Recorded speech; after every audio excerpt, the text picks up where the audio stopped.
Restaurant हम गरीबों के लिए नहीं है अभी, वहाँ सिर्फ अमीर लोग जाते हैं। एक बार मेरे कपड़े तो देखो, रोड पर कटोरा पकड़कर भीख मांगने वाली भिखारन लग रही हूँ। और जरा उस रेस्टोरेंट में खाना खाने वाले अमीरों को देखो, उनमें और हमें जमीन आसमान का फर्क है। नहीं अनन्या, तुम बहुत सुंदर लग रही हो। लेकिन अभी वो इस शहर का सबसे महंगा रेस्टोरेंट है, हमारी औकात वहाँ पानी पीने की भी नहीं है। तुम चिंता मत करो, मैंने आज के दिन के लिए पहले से ही सेविंग्स करके रखी है। आज तुम्हारा बर्थडे है अनन्या। तुमने दिन रात ऑर्डर्स डिलीवर करके ये पैसे जोड़े हैं अभी, मैं तुम्हें एक दिन में ये सारे पैसे नहीं उड़ाने दूंगी। अनन्या प्लीज, ये सब तुम मुझ पर छोड़ दो। इतना कहकर अभिनव उस महंगे रेस्टोरेंट के अंदर चला गया। अनन्या अभिनव को रोकने के लिए उसके पीछे पीछे भागी और जल्दी जल्दी में एक अमीर आदमी से टकरा गई और उस अमीर आदमी के महंगे सूट पर वाइन गिर गई। I am sorry sir. अंधी हो क्या? इस गवार को अंदर किसने आने दिया? इस सूट की कीमत भी पता है तुझे? 20 लाख का सूट है ये। आई एम सॉरी, मुझसे गलती हो गई, मैं इस वक्त यहाँ से चली जाती हूँ। तुम्हें क्या लगता है मैं तुम्हें इतनी आसानी से यहाँ से जाने दूंगा? जब तक तुम मुझे 20 लाख रुपए नहीं दे देती, मैं तुम्हें कहीं नहीं जाने दूंगा। इसी वक्त मेरे सूट की कीमत चुकाओ, वरना क्या? अचानक ही अभिनव अनन्या के पास वापस आया। उस अमीर आदमी ने अभिनव को गौर से देखते हुए कहा, वाह, एक और सड़क छाप गवार। इस रेस्टोरेंट का स्टैंडर्ड वाकई बहुत गिर चुका है। इसी वक्त मेरी पत्नी से माफी मांगो। मैं माफी मांगू? तुम जानते भी हो मैं कौन हूँ। अनन्या उस अमीर आदमी और अभिनव के बीच हो रहे झगड़े को देखकर बहुत घबरा गई। अभी इससे माफी मांग लेते हैं और चलते हैं यहाँ से। इस अमीर आदमी को मैंने टीवी पर देखा है, ये सिंघानिया इंडस्ट्रीज का। मेरी पत्नी से माफी मांगो, वरना आज के दिन के लिए तुम जिंदगी भर पछताओगे। अभिनव की बात सुनकर वो अमीर आदमी गुस्से से तिलमिला उठा। पूरा रेस्टोरेंट उसे देख रहा था। मैं इस शहर का सबसे बड़ा हीरा व्यापारी हूँ। अमीर से अमीर लोग, मंत्री संतरी सब मेरे पॉकेट में रहते हैं। मैं चाहूँ तो चुटकी बजाते ही तुम्हारा नामो निशान गायब कर सकता हूँ। और अगर चुटकी बजाते ही मैंने तुम्हारे पूरे बिजनेस का नामो निशान ही गायब कर दिया तो? जब तक वो आदमी अभिनव की बात समझ पाता, अभिनव ने अपना फोन निकाला और किसी को एक मैसेज भेजा। अगले ही पल उस अमीर आदमी को एक कॉल आया और उसके पैरों तले जमीन खिसक गई। बेटा हम बर्बाद हो गए, हमारी कंपनी के शेयर्स गिर गए और हमें करोड़ों का नुकसान हो गया। What? ये कैसे हो सकता है पापा? कोई हमें बर्बाद करने की कोशिश कर रहा है। क्या तुमने किसी बड़े आदमी को नाराज किया है? अगर किया है तो इसी वक्त माफी मांग लो, नहीं तो कल तक हम सड़क पर आ जाएंगे।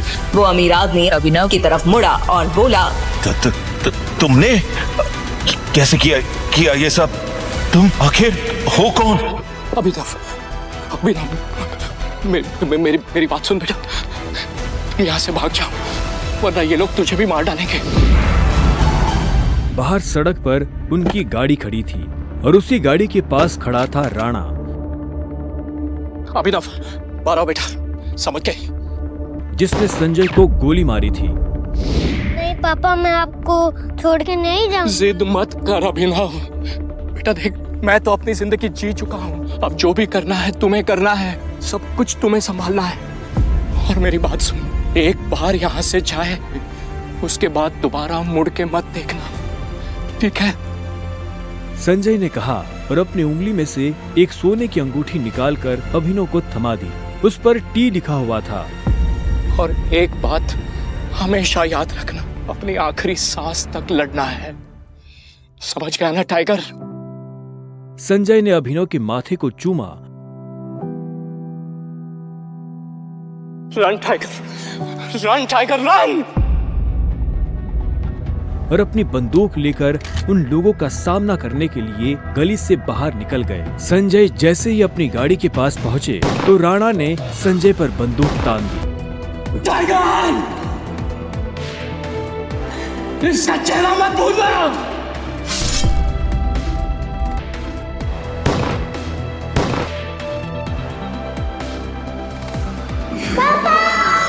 अभिनव चिल्लाया और अचानक से उसकी नींद खुल गई। पसीने में तरबतर अभिनव अपने बिस्तर पर उठकर बैठ गया और गहरी सांसें लेने लगा। 18 साल, पिछले 18 सालों से ये सपना इसी तरह से अभिनव को परेशान कर रहा था। अभिनव ने पहले अपनी उंगली में पहनी उस अंगूठी को देखा और फिर बाथरूम की तरफ बढ़ने लगा। अभिनव गुड़गांव में रहता था और डिलीवरी बॉय का काम करता था। हालांकि इस काम में उसका मन नहीं लगता था, लेकिन अनाथ आश्रम से निकलने के बाद उसके पास ये करने के अलावा और कोई चारा नहीं था। 18 साल की उम्र में उसने अपना खर्च खुद उठाना शुरू कर दिया था। उसकी जिंदगी में बस एक ही खुशी थी, उसकी गर्लफ्रेंड वैभवी। जब भी वो वैभवी को देखता तो अपने सारे दुख भूल जाता था और आज तो वैभवी का जन्मदिन था, इसलिए अभिनव जल्द से जल्द उससे मिलना चाहता था। अंकल ये केक कितने का है? 600 गएगी। और ये पेस्ट्री? वो 60 गएगी। एक दे दीजिए। असल में अभिनव और वैभवी ने ये तय किया था कि वो पैसे जोड़कर अपने लिए किराए का एक बड़ा घर लेंगे, इसीलिए वो पैसे वेस्ट नहीं करना चाहते थे। Thank you. Thank you.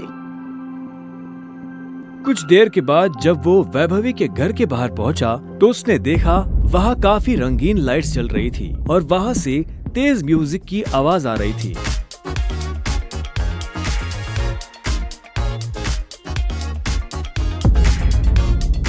Vaibhavi, ये सब क्या है? ये कौन है वैभवी? देख नहीं रही है, डिलीवरी बॉय है। पर हम तो केक मंगवा चुके थे ना, फिर तूने ये पेस्ट्री क्यों मंगवाई? ओह, याद आया, ये तो वही डिलीवरी बॉय है ना जिसको तू डेट कर रही थी।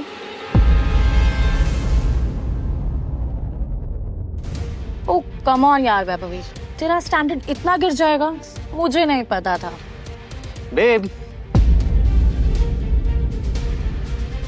Happy birthday babe. Abhinav Deven को अच्छी तरह से जानता था। वो एक बड़े बाप का लड़का था और हर वक्त वैभवी के आसपास मंडराता रहता था।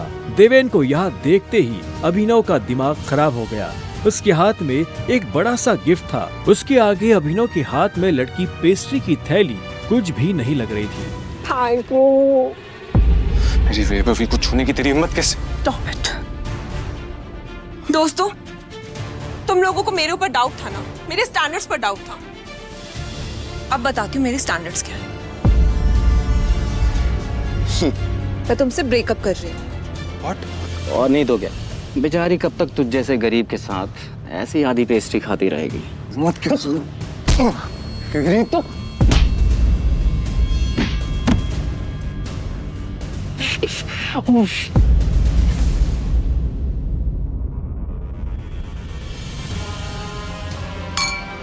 ये तुमने ठीक नहीं किया वैभवी। और अभिनव वहाँ से निकल गया। वो उन दोनों की शक्ल अब और नहीं देखना चाहता था। उसकी आंखों में आंसू थे और उसका दिल बुरी तरह टूट चुका था। हर घूंट के साथ उसकी आंखों के सामने वो दृश्य आ रहा था जिसमें देवेन वैभवी के गालों को चूम रहा था। ये तुमने अच्छा नहीं किया वैभवी, तुमने बिल्कुल अच्छा नहीं किया। बहुत गलत किया तुमने मेरे साथ, बहुत गलत किया। अभिनव धोखे के नशे में डूबकर बेहोश हो चुका था, लेकिन उसके लिए ये रात यहाँ खत्म नहीं होने वाली थी। उधर जब अभिनव सड़क पर बेहोश हो गया था तब इधर सनी सिंह अपनी गाड़ी में बैठा बेचैन हो रहा था। सनी सिंह की बहन अनन्या उसके गले का कांटा बन गई थी। सनी अपने दादा हरदेव पाल सिंह की नजर में आने के लिए और अनन्या को रास्ते से हटाने के लिए कुछ भी कर सकता था और आज वो अपनी गाड़ी में अपने आदमियों के साथ निकल पड़ा था अपनी बहन को सबक सिखाने के लिए।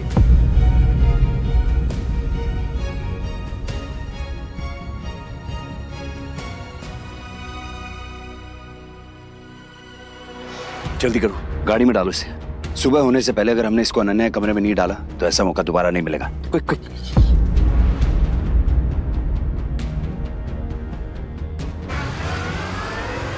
सनी के आदमी अभिनव को उठाकर सीधा रूम नंबर 409 में घुस गए। इसके कपड़े उतारो और बेड पे लिटाओ उसको। कपड़े उतारो इसके। उन्होंने अभिनव को बहुत आहिस्ते से उस बिस्तर पर लेटा दिया। वहाँ पहले से सनी की बहन अनन्या सोई हुई थी। सुबह जब अभिनव ने करवट बदली तो उसका हाथ एक नरम हाथ से टकरा गया। अभिनव की नींद टूटी और उसने देखा कि वो एक अनजान लड़की के बगल में लेटा हुआ था।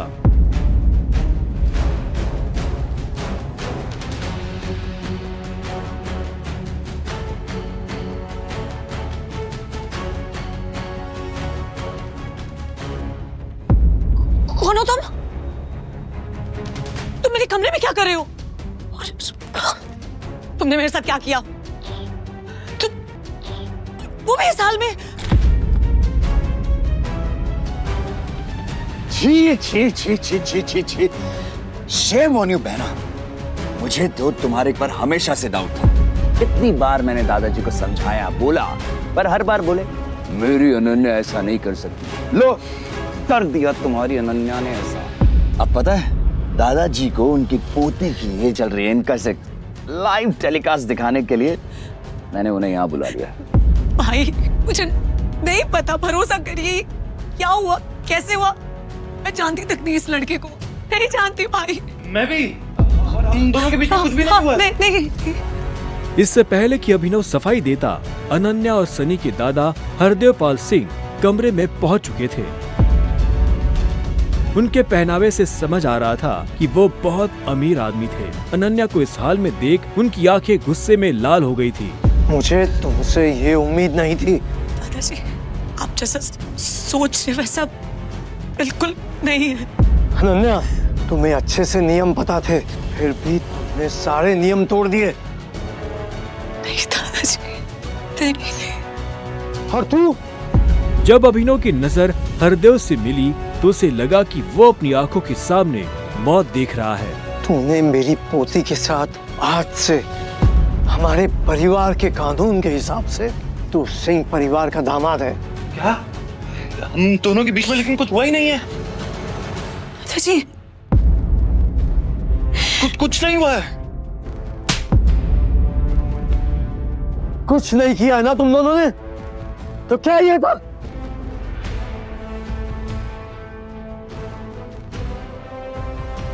इससे पहले कि अभिनव कुछ समझे, हरदेव के आदमियों ने उसे मारना शुरू कर दिया था। अभिनव हरदेव की उम्र का लिहाज कर रहा था, इसलिए उसने अपने आप को रोक लिया था। अनन्या, इसे हॉस्पिटल भेज देना ताकि शाम को अकरम की पार्टी में आने के लिए ठीक ठाक से तैयार हो जाए। और याद रखना, मुझे शाम को अकरम की पार्टी में ये तुम्हारे साथ जरूर नजर आना चाहिए।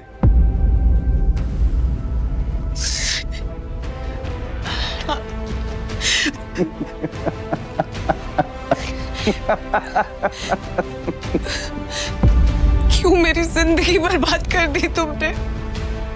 क्यों? अभिनव के पास इस सवाल का कोई जवाब नहीं था। वहां जाकर अभिनव शाम को होने वाली पार्टी के लिए तैयार होने लगा। उसे हरदेव और उसके आदमियों का डर नहीं था। वो जानता था कि अनन्या पहले से काफी मुश्किल में थी और वो अपनी वजह से उसकी मुश्किलें और नहीं बढ़ाना चाहता था। अभिनव के पास ले देकर सिर्फ एक ब्लेजर था, वो भी उसके पापा का। वो जगह जगह से फटा और उधड़ा हुआ था, लेकिन जब अभिनव ने उसे पहना तो उसकी खूबसूरती ने ब्लेजर की सारी कमियां ढक दी। अभिनव का अंदाजा सही था। अनन्या का घर काफी बड़ा था। वो एक अमीर परिवार की लड़की थी। जितना अभिनव महीने का कमाता था, उतने की अनन्या ने सैंडल्स पहनी हुई थी। अनन्या की आंखों में दिख रहा था कि वो अभिनव से कितनी नफरत करती थी। अभिनव भी पार्टी में इतने बड़े लोगों के बीच जाने से घबरा रहा था। उसी घबराहट में उसने कब अपने पापा की अंगूठी को उंगली में गोल गोल घुमाना शुरू कर दिया, उसे पता ही नहीं चला।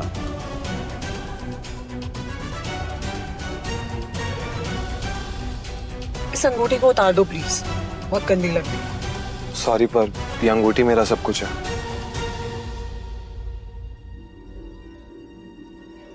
अकरम का घर किले जैसा था, जिसके चारों तरफ बाउंसर्स बंदूकें लिए खड़े थे।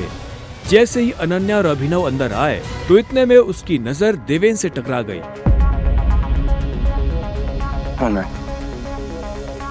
तू यहाँ क्या कर रहा है साले?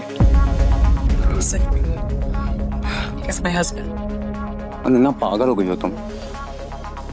इस सड़क छाप में ऐसा क्या देख लिया किससे शादी कर ली? जुबान संभाल के बात कर, नहीं तो क्या कर लेगा तू?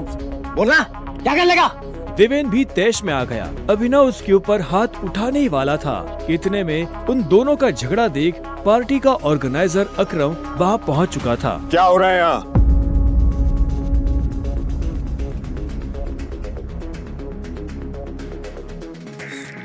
अकरम सर, देखिए इस आदमी को, ये क्रिमिनल है, जबरदस्ती आपकी पार्टी में घुसाया। इधर आओ।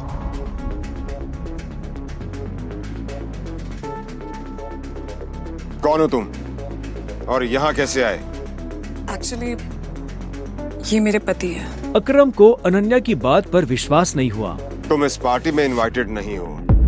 इससे पहले कि मैं पुलिस को बुलाऊं, चले जाओ यहाँ से। Thank you Akram sir.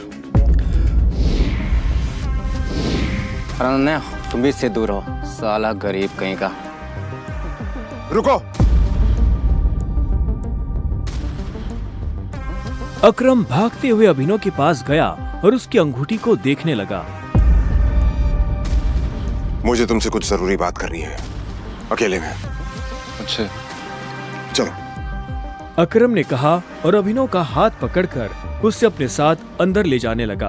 Ananya, Devendra, Sunny और पार्टी में मौजूद बाकी लोग ये देख हैरान हो गए थे। कुछ देर बाद जब वो अकरम के कमरे में पहुंच गए तो अकरम ने दरवाजा बंद किया और अभिनव के पास आकर बोला, मैं तुम्हारी ये अंगूठी देखना चाहता हूँ। क्यों? डरो बात, मैं ऐसे मांगने वाला नहीं हूँ, बस मुझे इसमें कुछ देखना है, प्लीज।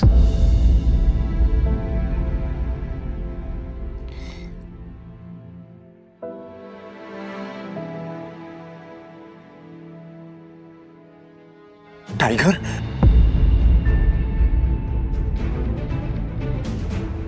टाइगर? अभिनव ने अकरम के मुंह से ये शब्द सुना तो वो हैरान हो गया। उसे अचानक से अपने पिता के वो आखिरी शब्द याद आ गए जो उन्होंने अभिनव से विदा लेते हुए कह दिए थे। Run tiger, run tiger, run! लेकिन अभिनव हैरान था। उससे समझ नहीं आ रहा था कि अकरम ये सब कैसे जानता था। आखिरकार मैंने तुम्हें ढूंढ ही लिया टाइगर। टाइगर? हाँ, 18 सालों से मैं तुम्हें ढूंढने की कोशिश कर रहा हूं। तुम हमारे टाइगर हो, हमारी हजारों करोड़ों की एम्पायर के वारिस, जिसे हम 3 दोस्तों ने मिलकर शुरू किया था। मैं, तुम्हारे पापा संजय गढ़वाल और राणा अग्निहोत्री। वो देखो। इतना कहते ही अकरम ने दीवार पर टंगी एक तस्वीर की तरफ इशारा कर दिया जिसमें संजय, अकरम और राणा तीनों मौजूद थे। राणा को देख अभिनव को झटका लगा। उसकी आंखों के सामने वो सपना फिर से हरा हो गया जो वो हर सुबह देखकर उठता था। उस रात अभिनव के पिता को जिस आदमी ने गोली मारी थी वो राणा था। अभिनव की जिंदगी रातों रात पलट चुकी थी। उसके साथ जो हुआ उस पर उसे अभी तक यकीन नहीं हो रहा था।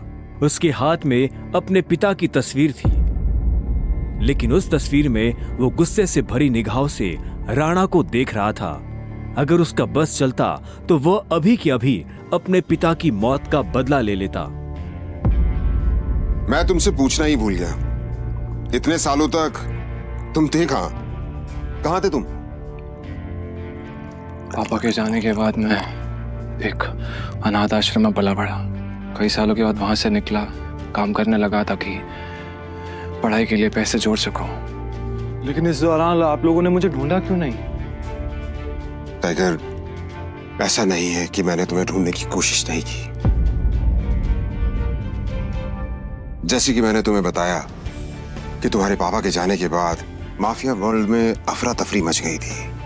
हम उसे भी संभाल रहे थे और तुम्हें भी ढूंढने की कोशिश कर रहे थे, लेकिन वक्त के साथ साथ तुम्हारा चेहरा भी बदल रहा था, इसलिए तुम्हें ढूंढने में बहुत मुश्किल हो रही थी। फिलहाल अब तुम मिल गए हो। अब तुम्हें देखकर मोंटी और बाकी सब लोग बहुत खुश होंगे। मोंटी का नाम सुनते ही अभिनव को गुस्सा आ गया था। मोंटी एक गद्दार का बेटा था। अभिनव ना तो उस गद्दार के बेटे से मिलना चाहता था और ना ही बात करना चाहता था। लेकिन पापा ने तो मुझे कभी इस माफिया ग्रुप के बारे में कुछ बताया ही नहीं। वो चाहते तो मुझे बता भी सकते थे। तब तुम बहुत छोटे थे, शायद इसीलिए संजय ने तुम्हें इन सब चीजों से दूर रखा। लेकिन मेरा यकीन मानो, मैंने तुम्हें ढूंढने की बहुत कोशिश की। अब तुम मिल गए हो तो मुरझाया हुआ द माफिया किंग फिर से जिंदा हो जाएगा। चीयर्स। अभिनव के मन में कई सारे सवाल उठ रहे थे। उसे समझ नहीं आ रहा था कि राणा का राज अकरम और बाकी लोगों को पता क्यों नहीं चला। और क्यों एक गद्दार का बेटा अभिनव की गद्दी पर बैठा हुआ था। इससे पहले कि अभिनव अपने आप को कोई जवाब दे पाता, अकरम उसके पास आया और उसने अभिनव को 50 करोड़ रुपए का एक चेक थमा दिया।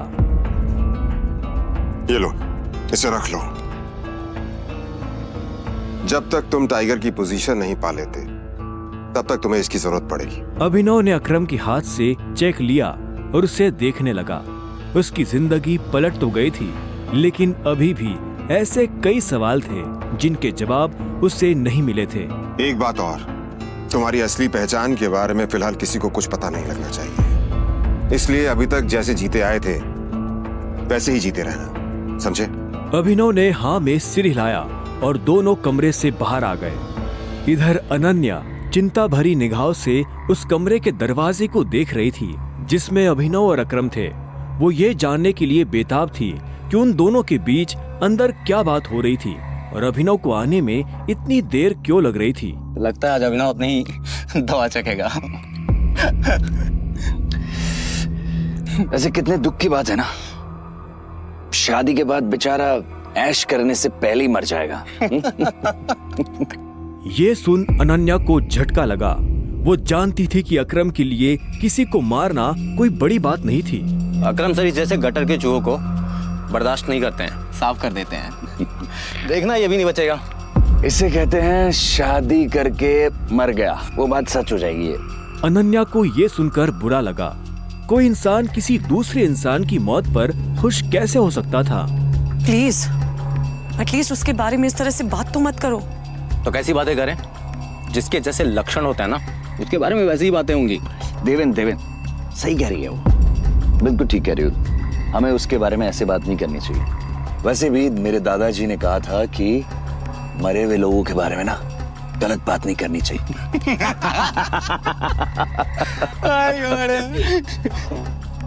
इससे पहले कि अनन्या कुछ कहती, अकरम अभिनव को लेकर बाहर आ रहा था। अभिनव के बदन पर एक छोटी सी खरोच भी नजर नहीं आ रही थी। जब देवेन और सनी ने ये देखा तो उनका मुंह हैरानी के मारे खुला का खुला रह गया। इसे देख के तो लग ही नहीं रहा है कि अकरम सर ने इसे हाथ भी लगाया है। वैसे जितनी देर तक ये दोनों कमरे के अंदर थे, अब तक तो इसकी नाक टूटी हुई होनी चाहिए थी, पर ये तो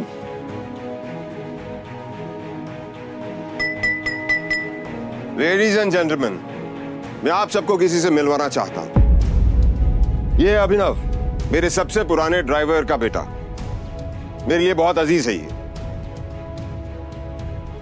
अकरम ने जैसे ही अभिनव का सबसे परिचय करवाया तो देवेन और सनी खुश हो गए, लेकिन अनन्या को ये सुनकर झटका लगा।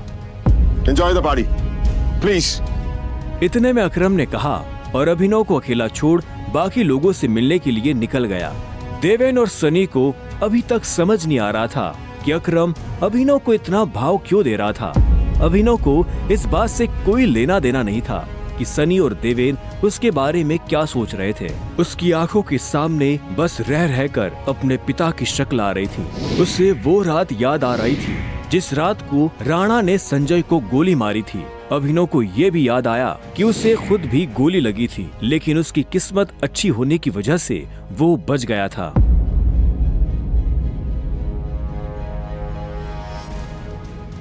मुझे नहीं लगा था कि तुम अपने पैरों पर बाहर भी आ पाओगे। अच्छा, तुम्हें मेरी इतनी चिंता हो रही थी? ओ प्लीज, मुझे चिंता नहीं हो रही थी, बस तुम्हें तो अपनी चिंता होनी चाहिए ना।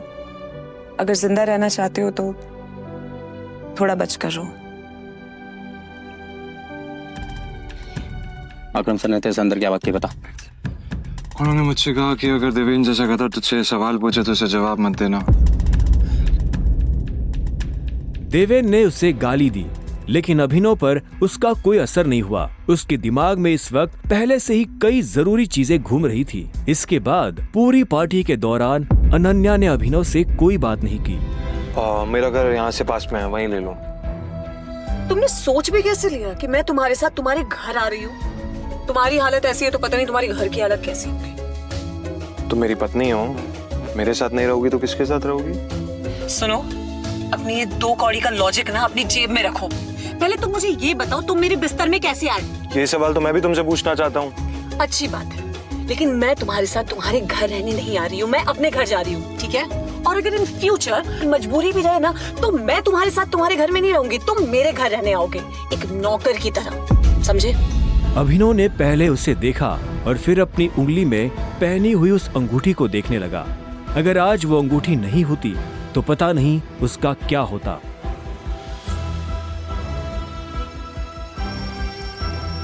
अगली सुबह जब अभिनव का अलार्म बजा तब वो फिर से वही सपना देख रहा था। अलार्म की आवाज सुन वो झटके से उठा और अपने बिस्तर पर बैठ गया। उसने उठते ही मन ही मन सबसे पहले अकरम को धन्यवाद दिया, जिसने उसके पिता की कंपनी को इतने सालों बाद भी जिंदा रखा, लेकिन साथ ही उसे अपने पिता को खोने का मलाल भी था। इसी ख्याल के साथ अभिनव बिस्तर से उठा और अपने काम पर जाने के लिए तैयार होने लगा। अकरम के हिसाब से उसकी डिलीवरी बॉय की जॉब उसे अपनी पहचान छुपाने में काफी मदद कर सकती थी। अभिनव ने अपनी जेब में अकरम का दिया हुआ चेक डाला और घर से निकल गया।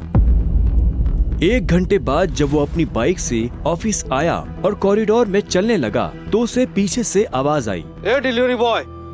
यह आवाज उसके साथ काम करने वाले हरीश की थी। उसे ऑफिस में अपना काम करने की नहीं, अभिनव को चिढ़ाने की तनख्वाह मिलती थी। क्या हुआ, कुछ काम है? मुझे देर हो रही है। हाँ, अबे तुझे किसी मीटिंग में जाना है, बॉस तुझे बुला रहा है। और भाई कल तू कहाँ चला गया था बिना बताए? अपने बाप की बारात में गया था क्या? ये सुन अभिनव की नसें गुस्से में फटने को आई थी। वो चाहता तो अभी हरीश के सारे दांत एक मुक्के में अलग कर सकता था, लेकिन उसने अपने आप को शांत किया और उसकी बात का जवाब दिए बिना अपने बॉस के कैबिन की तरफ बढ़ने लगा। Good morning sir. ऐसा क्या है गुड इस मॉर्निंग में? अभिनव के पास इस सवाल का कोई जवाब नहीं था। ऐसे में उसके बॉस ने आगे कहा, कल तुम बिना बताए चले कैसे गए? अभिनव के पास इस बात का भी कोई जवाब नहीं था। वो चाहता तो अपने बॉस को कोई बहाना बनाकर टाल सकता था, लेकिन अभिनव झूठ नहीं बोलना चाहता था। कल इतनी सारी डिलीवरी थी, तुम्हारी वजह से हमारा कितना नुकसान हुआ तुम्हें पता है? पर सर मुझे महीने में कैजुअल लीव तो मिलती है, तो शट अप! काम तो तुमसे होता नहीं है, बस बहस करने चले आते हो। ये कंपनी तुम्हारे बाप की है। ये सुनते ही अभिनव का पारा गर्म हो गया था। उसने गुस्से में अपनी मुट्ठी भींच ली और घूरते हुए अपने बॉस को देखने लगा। घूर क्या रहा है? अपना सामान बांध और निकल यहाँ से। You are fired! अभिनव को ये सुनकर झटका नहीं लगा। असल में वो जानता था कि उसके साथ ऐसा कुछ बहुत जल्दी हो सकता था। उसका बॉस और देवेन एक दूसरे को बहुत अच्छी तरह से जानते थे। कल पार्टी में अभिनव ने देवेन को जिस तरह से जवाब दिया, उन्होंने मुझसे कहा कि अगर देवेन जैसा कहता तुझसे सवाल पूछे तो उसे जवाब मत देना। उससे उसे समझ आ गया था कि आज नहीं तो कल ये होकर रहेगा। ठीक है, कोई बात नहीं, मैं चला जाता हूँ। जो मैंने पूरा महीना काम किया है उसकी सैलरी दे दीजिए। सैलरी? तेरी वजह से हमारा जो नुकसान हुआ उसकी भरपाई अगर मैं तेरी सैलरी से भी करूँ ना, तो भी तुम्हें अपनी जेब से 10,000 रुपए देने पड़ेगी। शुक्र मना कि वो मैं तुझसे नहीं मांग रहा, इसलिए चुपचाप निकल यहाँ से। क्या बोल रहे हो सर आप? क्या मेरे एक दिन आने में आपका 25,000 का नुकसान हो गया? मैं तब तक यहाँ से नहीं जाऊंगा जब तक मुझे मेरी सैलरी नहीं मिल जाएगी। सैलरी दीजिए। सैलरी? रुक, अभी देता हूँ तुझे तेरी सैलरी। उसके बॉस ने कहा और टेबल पर रखी घंटी बजा दी। अगले ही पल कमरे का दरवाजा खुला और 4 बाउंसर अंदर घुस आए। उठाकर बाहर पटको साले को।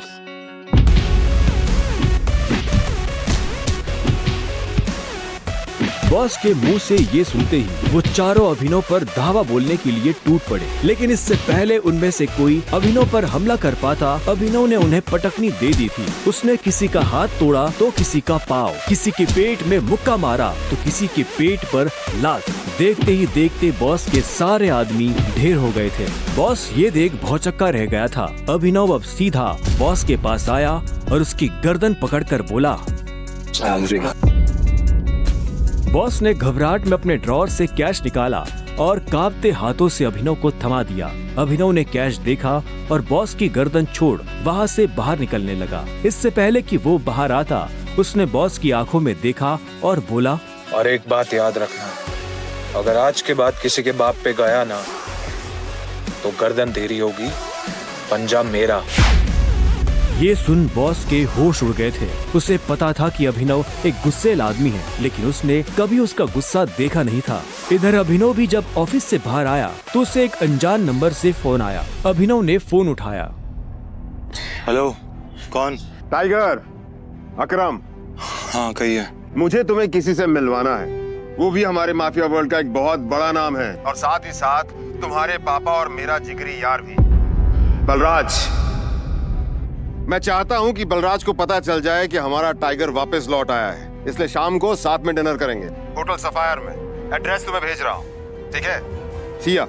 क्या आपको सच में लगता है मुझे बलराज जी से मिलना चाहिए? वो अभी तक बलराज के नाम से कांप रहा था। अकरम भी उसकी घबराहट समझ गया था। बलराज जी, सिर्फ बलराज कहो।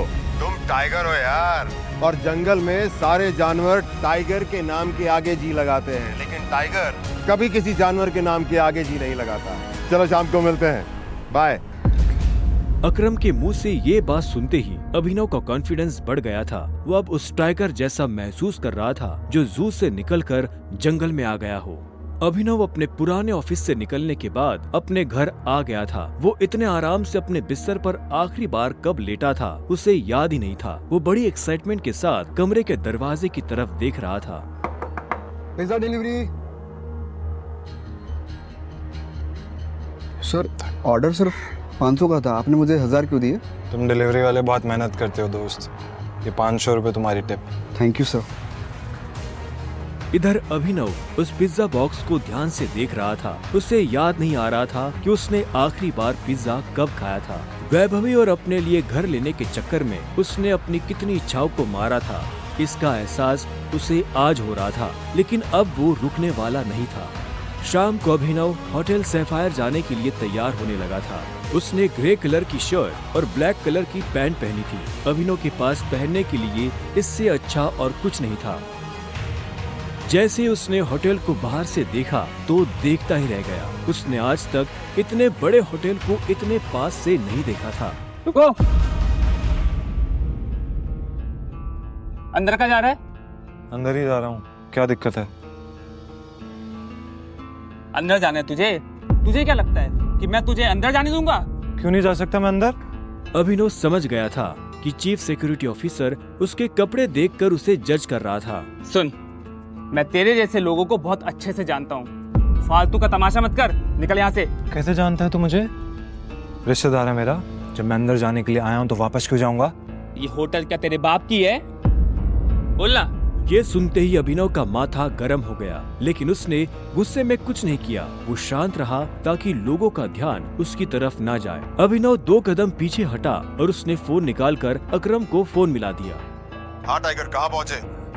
मैं ये होटल की एंट्री पे हूँ अकरम। हमारा टेबल नंबर क्या है?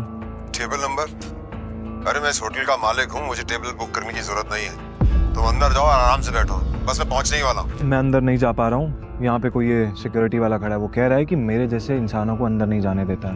वो नहीं, ये कथा। तुम एक काम करो, बस 10 मिनट में मैं पहुँचने वाला, तो वेट करो, ठीक है? और ये इस ऑफिसर की वजह से मैं तुमसे माफी मांगता हूँ। ठीक, नहीं कोई बात नहीं। क्यों, बहुत हीरो बन रहा था ना? मैंने कहा था मैं तुझे अंदर जाने नहीं दूंगा। अगर प्रधानमंत्री को भी कॉल करेगा ना तब भी नहीं, समझा? चल निकल यहाँ से। अरे वो देखो, तुम्हारा निठल्ला एक्स। आजा मजे लेते इसके।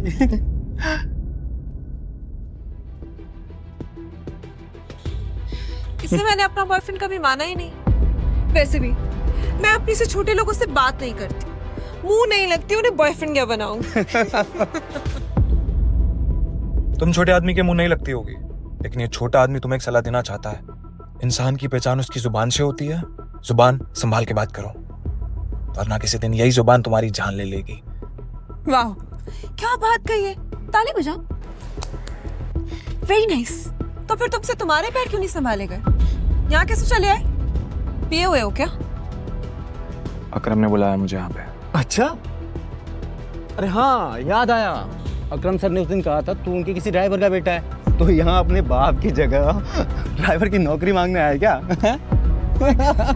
सही है, लेकिन वो रखेंगे नहीं, तेरे जैसे गरीब को वो ड्राइवर भी नहीं रखेंगे। आए हो मतलब तुम्हें बुलाया नहीं गया? वो उठा के चले आए। भिखारी गई है। आया नहीं हूँ, बुलाया मुझे, अकरम ने बुलाया है। मुझे पता ही था ये कोई पागल है। तभी वहाँ एक काले रंग की चमचमाती हुई महंगी सी गाड़ी आकर खड़ी हो गई। सभी पलटकर गाड़ी को देख रहे थे। अकरम गाड़ी से बाहर निकला और उसके साथ एक और आदमी था। वो देखने में लंबा चौड़ा और मजबूत था। वो और कोई नहीं बल्कि बलराज था। वो एक बहुत ही फेमस कपड़ों की कंपनी का मालिक था और साथ ही द माफिया किंग का एक मजबूत पिलर। उसे देख अभिनव की आंखें खुली की खुली रह गई। उसने बलराज के बारे में सुना था। क्या आपको सच में लगता है मुझे बलराज जी से मिलना चाहिए? उसे तस्वीरों में देखा था, लेकिन तस्वीरों में देखने और सामने से देखने में जमीन आसमान का अंतर नजर आ रहा था। उसके मन में यह सवाल उठ रहा था कि आखिर बलराज उससे क्यों मिलना चाहता था। क्या चल रहा है यहाँ? सॉरी सर, लेकिन इस आदमी ने मुझे और कस्टमरों को काफी परेशान किया हुआ है। मैं स्टोर को अंदर जाने से रोक रहा हूँ तो ये यहाँ पे तमाशा कर रहा है। क्या तुम्हारी हिम्मत कैसे हुई इसे चोर कहने की? तुम होते कौन हो इसे अंदर जाने से रोकने वाले? ये होटल तुम्हारे बाप ने खोल रखा है क्या? ये मेरा मेहमान है और तू आज के बाद इस होटल के आसपास भी दिखाई दिया ना तो तेरी टांगे तोड़वा दूंगा। Get lost. Sorry sir.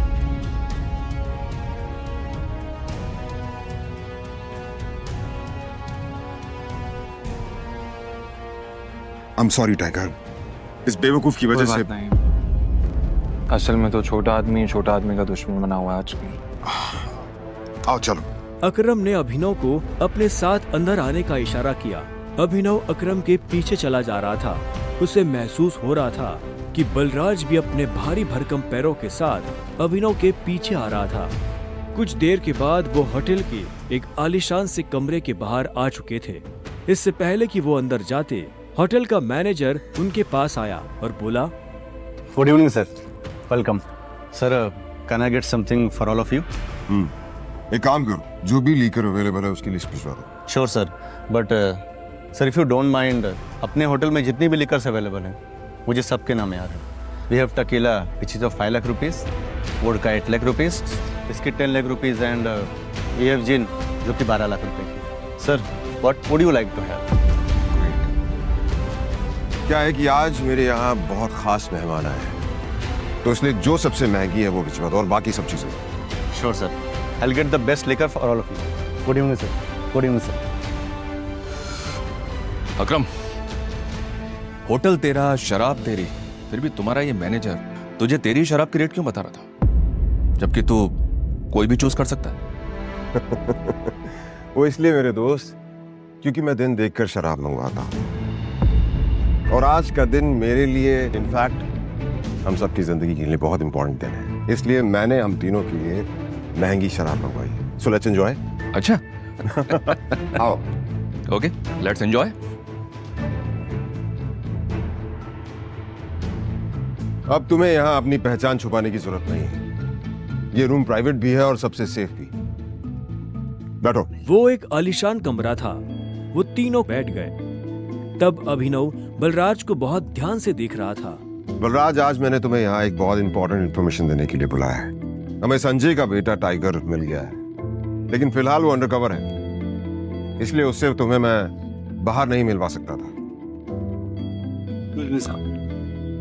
Sir, your snacks and drink.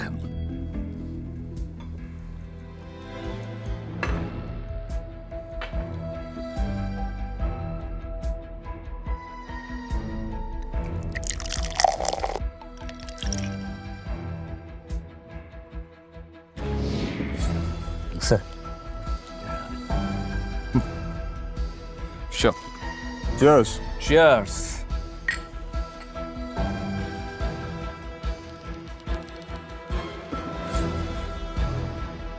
तो यही है टाइगर? हाँ, ये है हमारा टाइगर। और मैं चाहता था ये हमारी टीम के बड़े और भारी मेंबर्स से मिलने, और मिलने के बाद जिस तरफ हम बढ़ रहे हैं उस तरफ बढ़ने में ये हमें लीड करे।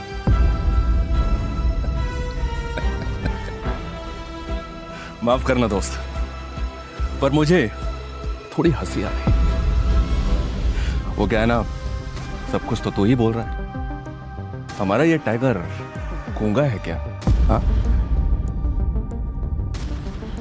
बलराज, तुम्हें टाइगर के बारे में इस तरह से बात नहीं करनी चाहिए। माफ करना दोस्त, माफ करना। बोल्डनेस अच्छी लगी मुझे तुम्हारी। अच्छा,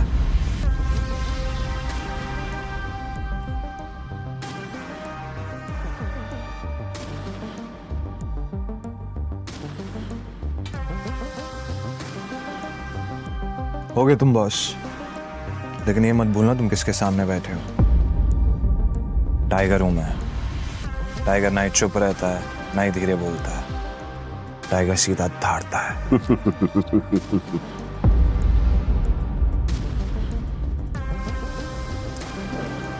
तो तुम टाइगर हो,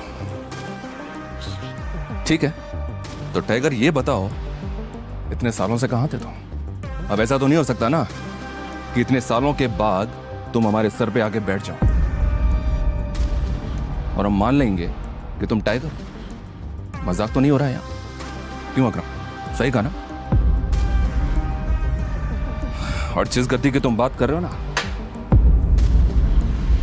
उसको लिया नहीं जाता, कमाया जाता है। आई बात समझ में? अच्छे से जानता हूँ, छीनना मेरे खून में भी नहीं है। मैं इतने सालों से कहाँ गायब था, क्या कर रहा था, ये सब समझाने का तो हमारे पास टाइम नहीं है शायद। और रही बात कि मैं टाइगर हूं या नहीं हूं, ठीक है, तुम तरीका बताओ, साबित कर दूंगा। शाबाश, ये हुई ना बात। अकरम ने मुस्कुराते हुए अभिनव को देखा। उसकी आंखों में अभिनव के लिए गर्व की भावना झलक रही थी। उसने जितना सोचा था, अभिनव उससे भी खूंखार था, लेकिन बलराज के माथे पर शिकन बरकरार थी। उसकी आंखों से पता चल रहा था कि वो इतनी जल्दी अभिनव को टाइगर नहीं मानने वाला था। वैसे भी पूरे ग्रुप में अगर बलराज किसी चीज के लिए जाना जाता था तो वो थी उसकी जिद। वो इस बात को नहीं पचा सकता था कि कल को एक बच्चा उसके सर पर बैठकर राज करे। सिर्फ अकरम की शाबाशी से काम नहीं चलेगा प्यारे, पर मैंने अभी एक्सेप्ट नहीं किया है कि तुम टाइगर हो।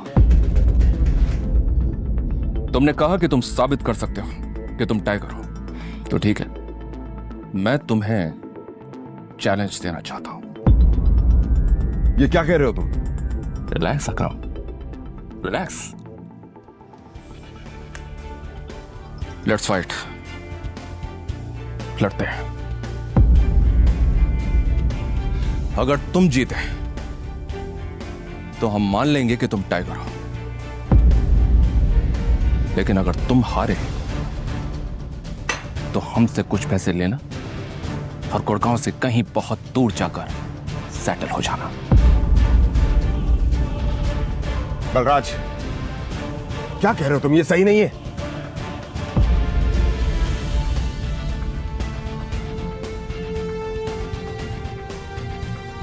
Let's fight. कब करनी है लड़ाई? नहीं टाइगर, होल्ड। देखो, तुम्हें किसी को भी कुछ भी साबित करने की जरूरत नहीं है। That's it। अकरम, मैं जो भी कर रहा हूँ अपनी मर्जी से कर रहा हूँ। आज जो बलराज मेरे मुंह पे बोल रहा है, मैं नहीं चाहता कल को कोई गहरा गहरा मेरी पीठ पीछे बोला है। अकरम ने अभिनव की आंखों में संजय जैसे तेवर देखे तो उसने एक गहरी सांस ली और सब ऊपर वाले के भरोसे छोड़ दिया।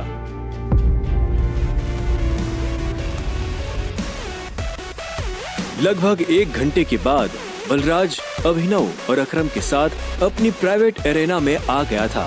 ये वही एरेना थी जहां पर बलराज अक्सर लड़ाई किया करता था। उस बड़ी सी एरेना में उन तीनों के अलावा और कोई नहीं था। एक बार फिर सोचो, मैं आज तक इस रिंग में हारा नहीं हूं। तुम इस रिंग में आज तक इसलिए नहीं हारे हो बलराज, क्योंकि तुम्हारा सामना आज से पहले संजय के बेटे टाइगर से नहीं हुआ था। तो अकरम मियां, किस पर दाव लगाओगे? मुझ पर या इस पर? बेवकूफों जैसी बात मत करो। भला टाइगर के होते हुए किसी और पर दाव लगाया जा सकता है क्या? सोच लो, बहुत बुरी तरह पछताओ। दुनिया हंसेगी तुम पर, मुंह दिखाने लायक नहीं रहोगे। चलो फाइट शुरू करते हैं। अभिनव ने बलराज को ऊपर से नीचे तक देखा। वो देखने में भारी था और अभिनव उसके इसी भारीपन पर वार करने वाला था। दोनों के बीच लड़ाई शुरू हुई। उसने जैसे ही अभिनव पर पहला मुक्का मारा तो अभिनव एक बार को सन्न रह गया। और एक बात हमेशा याद, अपनी आखिरी सांस तक लड़ना है, समझ गया ना टाइगर? ये किसको लेकर आ गए? ये हम पे राज करेगा? हाँ, मैंने कहा था ना कि कोई भी हमारे सर पे आकर बैठ जाएगा और बोलेगा कि मैं टाइगर हूं, और हम मान लेंगे? बिल्कुल नहीं। Come on. उसका मुक्का अभिनव की नाक तोड़ता उससे पहले ही अभिनव को होश आ गया और उसने अपना सर नीचे झुका लिया। बलराज का मुक्का खाली गया और वो पलटकर अभिनव को देखने लगा। अभिनव गंभीर था। उसे याद आ रहा था कि बचपन से ही उसके पिता संजय ने उसे लड़ना सिखाया था। बलराज को इस बार गुस्सा आया। वो फिर से तेजी से अभिनव की तरफ बढ़ा और अभिनव ने झुक करके उसके पैर पर लात मार दी। बलराज अपने आप को संभाल नहीं पाया। अरे बलराज, सरेंडर कर दो, क्यों अपना रिकॉर्ड खराब कर रहे हो? मैं बाहर किसी से नहीं कहूंगा कि तुम टाइगर से हार गए। बलराज एक के बाद एक अभिनव पर मुक्के बरसाना शुरू कर दिए। अभिनव ने अपने आप को उसके मुक्कों से बचाया।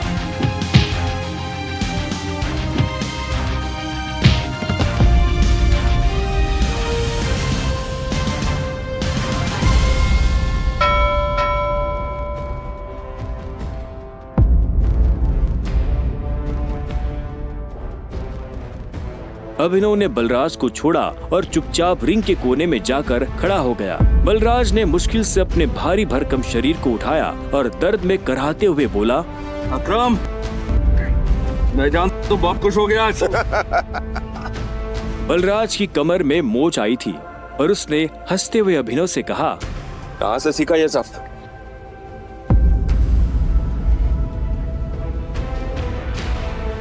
जरा पियोगे मेरे साथ? आज की पार्टी मेरी तरफ से। बलराज, ऐसे नहीं कहते, ऐसे कहते हैं कि टाइगर जी, क्या आप मेरे साथ शराब पिएंगे, पार्टी करेंगे? इस तरह। टाइगर जी, क्या आप आज मेरे साथ शराब पीना पसंद करेंगे? पार्टी करेंगे? हाँ? ओके? राइट। क्यों नहीं?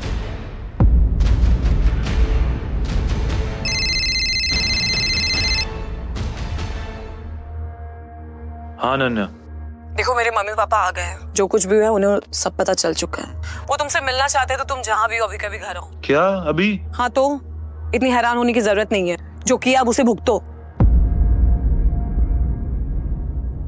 वैसे अकरम, बलराज, अभी तुम लोगों के साथ नहीं चल पाऊंगा। मुझे घर पहुंचना है, मेरे ससुराल, मेरे सास ससुराल में। ससुराल? तुम्हारी शादी कब हुई? लंबी कहानी है, कभी और बताऊंगा। सब ठीक तो है ना? हमें मोंटी को बुलाकर बता देना चाहिए कि नहीं बलराज, अभी फिलहाल इसकी असली पहचान किसी के बारे में पता नहीं चलना चाहिए और किसी को पता नहीं चलना चाहिए कि टाइगर लौट आया है। ठीक है? मोंटी जो कर रहा है उसे करने दो। चलो मैं निकलता हूँ। और अकरम, तुम्हें याद है ना मुझे वो नई नौकरी के लिए? डोंट वरी, तुम्हारा काम हो जाएगा। ये सुन अभिनव ने अकरम और बलराज से हाथ मिलाया और वो बाहर आ गया। उसने अपने जाने के लिए एक कैब बुक कर ली थी। टाइगर, ये लो। ये वही शराब है जो हमने होटल में पी थी। अपने सास ससुर को जाकर पिला देना, उनकी 7 पुश्तों में किसी ने नहीं पी होगी। इस सब के लिए थैंक यू अकरम। तुम्हें भी वापस आकर हमारी उम्मीदें जिंदा करने की।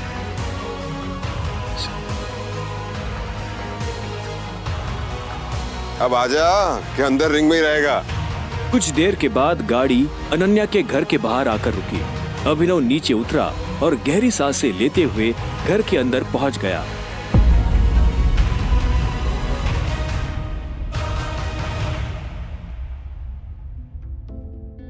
नमस्ते मम्मी जी, नमस्ते पापा जी। ये मैं आप लोगों के लिए लेकर आया था। अरे वाह, क्या बात है, बहुत एक्सपेंसिव है यार। हैं?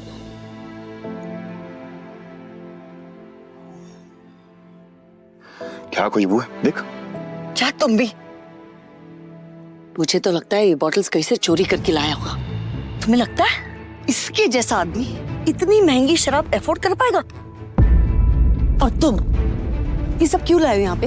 हमारे बेटे के साथ जबरदस्ती करने के बाद हमें रिश्वत देना चाहते हो तुम? वो भी चोरी की हुई शराब? सॉरी, लेकिन ना ही मैंने किसी के साथ जबरदस्ती की और ना ही कोई चोरी किया। अच्छा, तो फिर मेरे बेटे के साथ तुम्हारा भूत आया हुआ था? तुम ये सब इसलिए कर रहे हो ना ताकि तुम मेरे बेटे की जायदाद हड़प कर सको?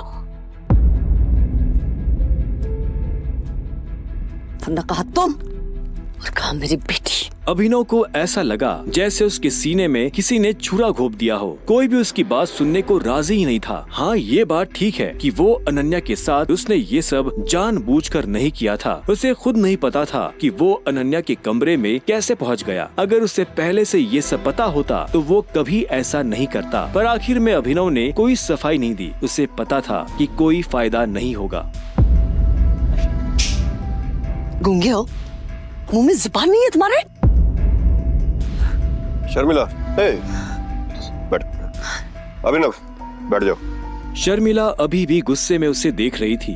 अभिनव बैठा और राजीव ने आगे कहा, तो वहाँ जो कुछ भी हुआ है हमें उसके बारे में सब कुछ पता है और अनन्या को भी ये मालूम नहीं है कि उसके साथ कैसे हुआ है। लेकिन मुझे ऐसा लगता है कि वहाँ पे कोई बहुत बड़ी गड़बड़ हुई है।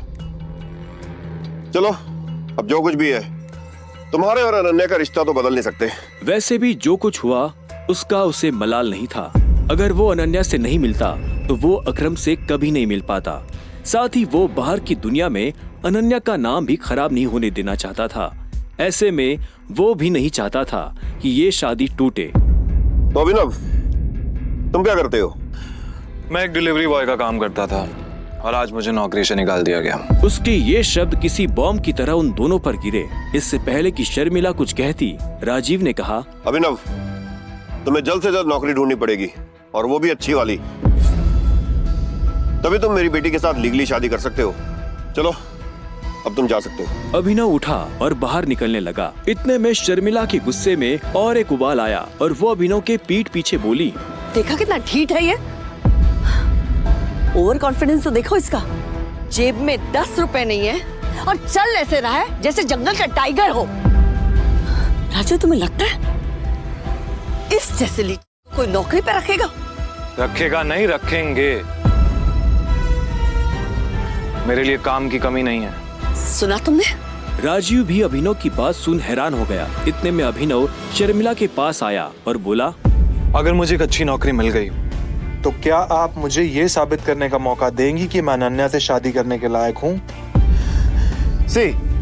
कॉन्फिडेंस है। अरे भाड़ में जाए ऐसा कॉन्फिडेंस। और तुम, नौकरी का मतलब ये नहीं है कि कल के तुम किसी पार्किंग लॉट में जाके बैठो और लोगों की गाड़ियों की रसीद पढ़ो। मेरा मतलब है नौकरी जैसी नौकरी, असली नौकरी, सही वाली नौकरी। और अगर कल तक तुम्हें ऐसी नौकरी मिल जाती है ना, तो तुमने जो कुछ भी अभी कहा उसके बारे में एक बार सोच सकती हो। शर्मिला से ये सुनते ही अभिनव के चेहरे पर बड़ी सी मुस्कान आ गई। शर्मिला को नहीं पता था कि अभिनव कौन है और उसके पीछे किसका हाथ है। उसने मुस्कुराते हुए हाँ में सिर हिलाया और घर के अंदर जाने लगा। रात बहुत हो चुकी थी और उसे पता था कि इस वक्त वो अपने घर नहीं जा सकता था। उसने सोचा था कि वो अनन्या के कमरे में जाकर सो जाएगा। वैसे भी अब दोनों पति पत्नी थे। ऐसे में अभिनव जैसे तैसे उस बड़े से घर में अनन्या के कमरे के बाहर पहुंच चुका था। क्या है? रात बहुत हो गई, मैं अपने घर नहीं जा सकता, मुझे सोने के लिए जगह चाहिए। तो क्या, तुमने मुझे अपने मम्मी पापा से मिलने के लिए बुलाया था ना, तो तुम ही जगह दो सोने की। हेलो, तुम्हें क्या लगता है मैं फिर से तुम्हें अपने कमरे में आने दूंगी? तो मैं और कहाँ जाऊंगा? मुझे नहीं पता, जो करना करो, बट पैर हटाओ वरना मैं तोड़ दूंगी। अभिनव पहले तो नहीं डरा, पर जब दरवाजा उसके पैर को छूने ही वाला था कि उसने अपना पैर पीछे खींच लिया। अनन्या ने दरवाजा बंद किया और दूसरी तरफ से चिल्लाते हुए बोली, नौकरों की जगह ना मालिकों के कमरों में नहीं, घरों के स्टोर रूम्स में होती है। ये सुनते ही अभिनव को बुरा लगा, पर वो कर भी क्या सकता था। उसने बस बंद दरवाजे को देखा और हताशा से अपना सिर हिलाने लगा। अब आगे क्या होने वाला था, कहाँ सोने वाला था अभिनव, और क्या उसे इस घर में कभी इज्जत मिल पाएगी, और क्या होगा जब अनन्या के घर वालों को अभिनव की असली पहचान के बारे में पता चलेगा। आगे की कहानी जानने के लिए देखें अगला एपिसोड सिर्फ पॉकेट FM के YouTube चैनल पर। और द रिटर्न ऑफ टाइगर के सारे एपिसोड्स को सुनने के लिए डिस्क्रिप्शन में दी लिंक से डाउनलोड करें पॉकेट FM ऐप।